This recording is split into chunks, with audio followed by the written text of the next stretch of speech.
Welcome back. In today's quick guide, I'll show exactly how to clear your browsing history from the last month on Google Chrome. This is perfect if you want to clean up your activity, protect your privacy, or just keep things organized. Let's get started. First, open the Google Chrome app on your device.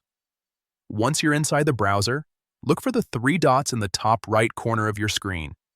Tap on those three dots to open the menu. From the menu, scroll down and select Settings.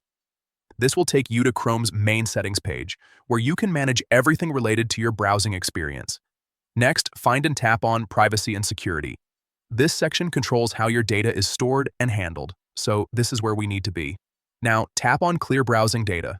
You'll see different options here, but don't worry, it's very simple. Make sure that browsing history is checked. You can leave the other options unchecked if you only want to remove your history, or select them if you want a deeper clean. After that, tap on Time Range. A list will appear with different options. From this list, choose Last 4 weeks. This ensures you're only deleting your browsing history from the past month, not everything. Once you've selected that, go ahead and tap on Clear Data. A confirmation may pop up. Just confirm your choice and Chrome will remove your browsing history from the last 4 weeks.